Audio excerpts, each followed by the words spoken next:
Solitary. Cell E11. Been empty since '06. Supposed to stay empty. Then somebody started knocking. I worked the SHU for 19 years. Special housing unit. That's where they put the ones who can't play nice with the general population. E-wing at Ridgeback State Penitentiary. Maximum security. The kind of place where you hear a man screaming at 3 in the morning and you don't even look up from your logbook because that's just Tuesday. People used to ask me why I volunteered for isolation duty. Same answer every time. I like the quiet. General Pop, you got 1,000 inmates making noise 20 hours a day. Radios, arguments, metal trays on metal tables. In the SU, you got nothing. Just the hum of the fluorescent tubes and the ventilation pushing stale air through the ducts. That was my kind of peace. E-wing had 14 cells, 7 on each side of a narrow corridor. Concrete walls, steel doors with food slots at the bottom. One small window on each door, reinforced glass, about the size of a paperback book. No natural light. The fluorescents never turned off. Some guys in there, they'd lose track of day and night within a week. That was kind of the point. Cell E11 was second from the end on the left side. Corner unit.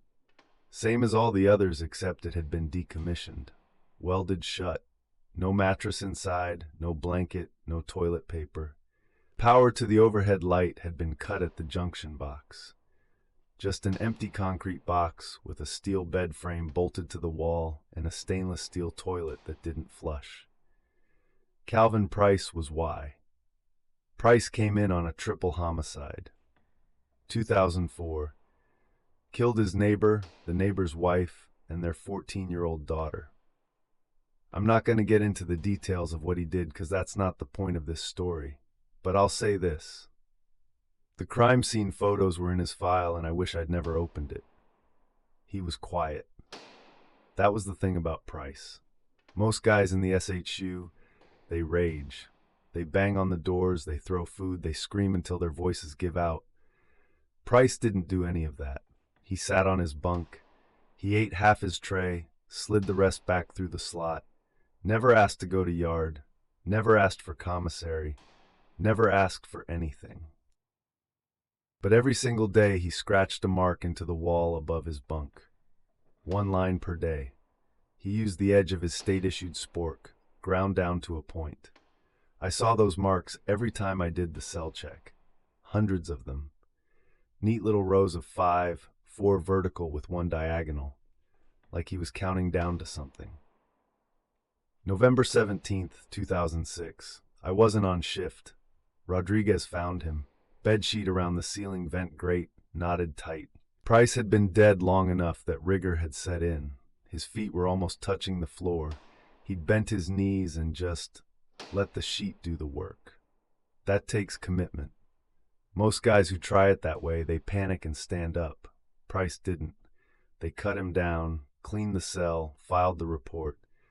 Week later, maintenance came through and welded E11 shut. Warden's order. No explanation.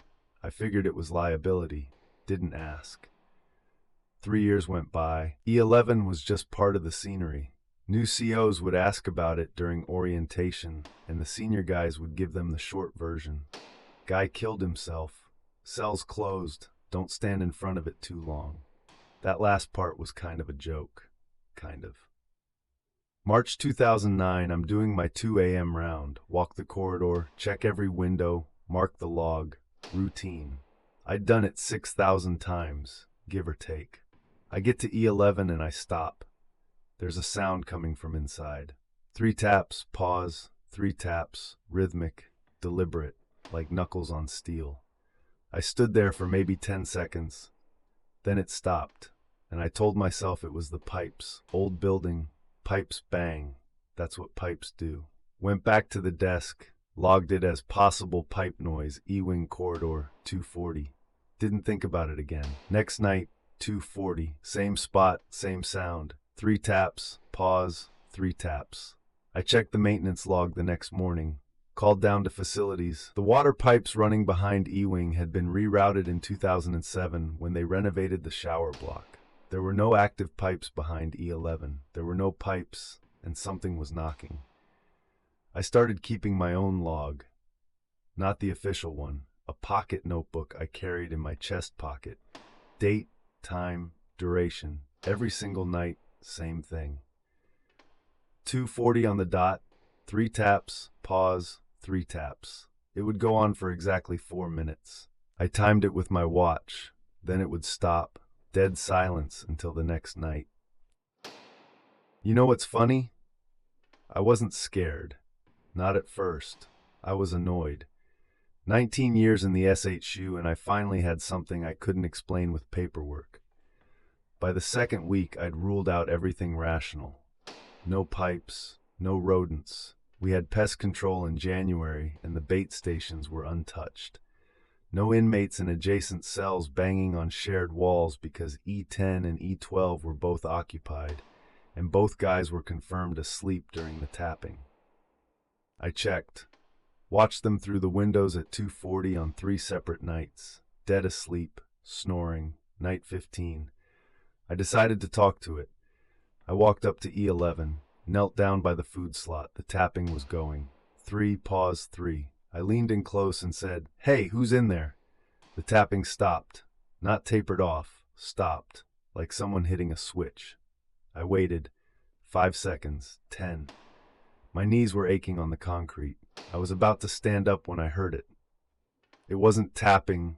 It wasn't a voice. It was... I don't know how to describe this right. It was a wet sound, clicking, like someone working their jaw open and closed without any teeth, without lips, without a tongue, just bone on bone with something slick in between. Click, click, click, click. I jerked back so fast I hit the opposite wall. Sat there on the floor looking at that food slot. The clicking went on for maybe 10 more seconds, then it stopped too. And then just the hum of the fluorescence. I didn't log that one. Next morning I pulled Calvin Price's file from records. I hadn't looked at it since he died. Didn't want to, honestly. But I went through it. All of it. Intake forms, disciplinary reports, medical records, psych evals, and I found something I'd forgotten. Price had a behavior noted in his first psych eval. The psychologist wrote it down as a stereotyped motor pattern. Every day, Price would knock on his cell wall 3 times, then wait, then knock 3 more times. The psychologist asked him what it meant. Price said it was how he asked to go to yard when he was in juvenile detention as a kid. 3 knocks meant, "Let me out." 3 knocks, pause, 3 knocks, "Let me out." I went to the maintenance supervisor, told him I'd been hearing structural noise from E11, and I needed the weld cut so we could do an inspection. He didn't argue. Took 2 guys with a grinder, 20 minutes, they got the door open. I went in first. The cell was empty, obviously. Concrete floor, steel bunk frame, stainless toilet, no bedding, no personal property, nothing. Just gray walls and dead air. The overhead light was dark, power still cut. I used my flashlight, the wall above the bunk frame. That's where I saw them. Price's old tally marks were still there, hundreds of them. Faded, worn down, barely visible. But on top of them, over them, scratched into the same section of wall, new marks, fresh marks. Bright against the old concrete, deep enough that my thumbnail caught in the grooves. Same pattern, groups of 5, 4 vertical, 1 diagonal. Neat rows. Whoever made them had all the time in the world. I counted them. Took me a while because my hands wouldn't stop shaking. 1,093 marks. I went back to my desk and pulled up the calendar. Did the math 3 times because I couldn't believe it. Calvin Price died November 17th, 2006. That day, the day we opened E11, was November 14th, 2009. 1,093 days. Someone had been counting every single day since Price died. In a cell that was welded shut, with no power, no tools, no way in or out. 1 mark per day for 3 years. Not one missing, not one extra. Maintenance re-welded the door that afternoon. I watched them do it. Solid bead, no gaps. That night, the tapping started right on time. 3, pause, 3. Same as always, but this time there was something else underneath it. Faint. I had to hold my own breath to hear it. Breathing. Someone breathing. Slow and shallow like they were sleeping, coming through the food slot on a welded shut door. I couldn't let it go. I know I should have. Any sane person would have transferred out of E-Wing, put in for a different shift, found a reason to never walk that corridor again. But I'd been in the SHU for 19 years. The SHU was mine. I wasn't going to let a dead man's cell run me out. So the next night I went back. 5 minutes early. I brought my flashlight and my keys and I sat down on the concrete floor right in front of E11's food slot. Cross-legged like a kid. Waited. Right on schedule. 3 taps. Pause. 3 taps. I leaned toward the food slot and I said, "Price, Calvin Price, I know it's you." The tapping stopped. That same dead silence. I could hear my own pulse in my ears, the fluorescent buzz, the ventilation rattling somewhere down the corridor. Then the clicking started, that wet jawbone sound. But it was different this time. It was trying harder.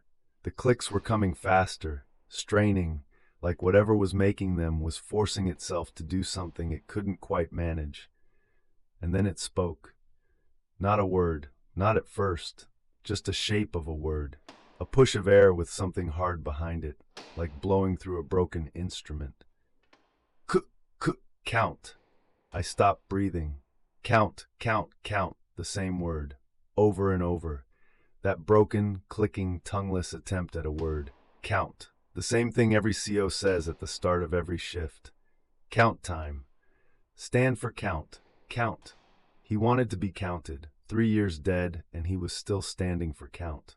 Still making his mark on the wall. Still knocking 3 times to be let out to yard. Still there. In a cell that was welded shut with no light and no bed and no reason for anything to exist inside those 4 walls. I don't remember standing up. I remember my back against the far wall. I remember the flashlight in my hand shaking so bad the beam was dancing on the ceiling. And I remember looking down at the food slot and seeing, I don't want to say this, a shadow. Just at the bottom edge of the slot. Darker than the dark inside the cell. Moving, slow, like something was pressing itself against the opening from the inside. Not trying to get out, just getting close. The way you'd press your face against a window to see who's on the other side. I pointed the flashlight at the slot. The shadow pulled back. I ran. I'm not ashamed to say it. I ran down that corridor and I didn't stop until I was at the control desk.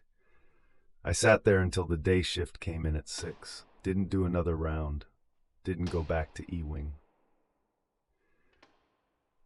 I put in my retirement papers the next morning. 2 weeks' notice. The captain asked if everything was okay. I told him my knees couldn't take it anymore. He didn't push. My last shift was a Thursday. I handed off my keys, walked out through the sally port, heard the gate close behind me for the last time, drove home, sat on the porch and drank beer until the sun went down. That should be the end of it, but it's not. See, I retired in 2009. It's 2013 now. 4 years out, and I still wake up at 2:40. Every single night. Not sometimes. Every night. My eyes open and the clock reads 2:40, and I lie there in the dark listening. For the first year, I didn't hear anything. Just my house, the fridge, the furnace, normal stuff. But about 6 months ago, I was down in the basement getting a box of winter clothes, and I noticed something on the wall. One mark, fresh, scratched into the concrete foundation wall behind the water heater. A single vertical line about 4 inches long, cut deep enough that my thumbnail caught in the groove. I told myself I did it, bumped something against the wall, whatever, forgot about it. A month later, I went down for something else. 2 marks, same spot, same depth, neat, deliberate. Last week I checked again. There are 17 marks now, grouped in rows of 5, 4 vertical, 1 diagonal. Same pattern, same neat handwriting, if you can call scratches handwriting. Same as the wall in E11. I live alone. I have lived alone since my second wife left in 2011. No pets, no visitors. The basement door has a deadbolt, and I'm the only one with the key. Something is counting days in my basement. 3 knocks means let me out, and I don't know what happens when the